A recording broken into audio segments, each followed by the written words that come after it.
you have money saved. Not a lot, maybe $800, maybe $2,000, maybe $5,000. It's been sitting there for months. You add to it when you can. You check the balance sometimes just to feel okay about yourself. And it works. The number grows. Slowly, but it grows.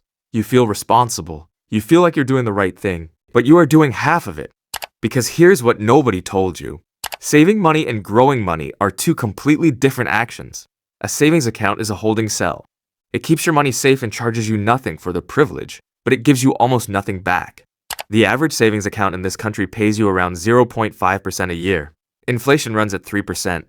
That means the money you're proud of is quietly losing ground every single month. Not dramatically, not in a way you'd notice this week. The way a battery drains when the screen is off. Slow, invisible, consistent. You are not broke. You would never call yourself broke, but the money you are protecting is not working. It is waiting, and waiting is not a strategy. Here is the gap. Most people know what investing is. They have heard the word their whole life. They know that rich people do it, that it has something to do with the stock market, that it involves risk, that it requires money they don't quite have yet. What nobody told them is that the threshold is not where they think it is. You do not need $50,000 to start. You do not need a financial advisor. You do not need to understand every term before you take the first step. You need $500 in 11 minutes and one ordinary Wednesday where you decide to stop waiting until you feel ready. The shift from saver to investor is not a leap. It is a door. It has been in the room the whole time. Most people never open it, not because they can't, but because nobody showed them it was there. Here is what opening it looks like. You go to a brokerage platform, something straightforward, and you open an account. You link your bank. You transfer $500. Nothing dramatic happens. No music, no confirmation call, no one congratulating you. A small loading icon spins. The transfer takes 2 days to clear. When it does, you buy shares of a low-cost index fund. The boring kind. The kind that tracks the entire market, that your friends have never heard of, that no one mentions at dinner parties. You click confirm. You get an email. You close it. That's the whole thing. That is the decision that separates two versions of you. Now the machine is running, and this is where the math starts to matter.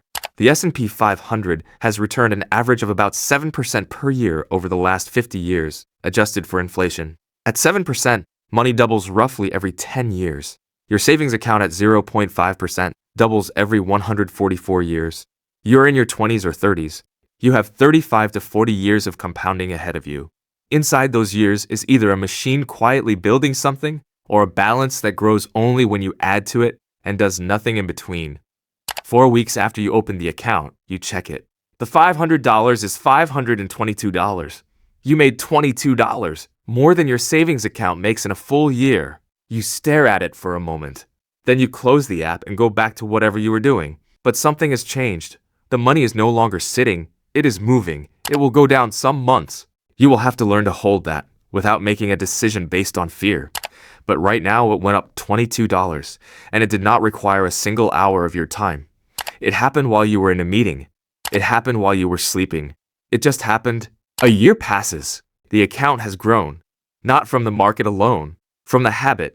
Every payday, before anything else, before the rent math and the grocery run and the subscriptions you keep meaning to cancel, you move money out of reach, into the account, into the machine. You stop thinking of it as money you could have spent. You start thinking of it as a payment you owe your future self, the most important bill you pay all month. 3 years in, something shifts that you cannot fully explain.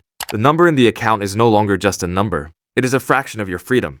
The bigger it gets, the less power any single bad month has over you. The emergency that would have derailed you at 24 is smaller now, not because it costs less, but because what you've built absorbs the shock. You are no longer one flat tire from a problem. You are, slowly and quietly, becoming someone money works for. Your coworker gets a bonus and buys a new TV. He says he deserves it. He might. You move $400 into the account. Nobody sees either decision. Both are real. Only one compounds. This is the thing saving was always training you for. The discipline to delay what you want now for what you need later. That muscle is the same one investing requires. You already had it. You were already using it. You just didn't know the next step existed. Saving is not the destination. Saving is the launch pad. And the only thing between where you are and where you need to go is one ordinary Wednesday where you open the door. The account will keep running. The machine will keep working. And somewhere down the road, a version of you wakes up and checks a number that grew while you were sleeping That version is already in motion.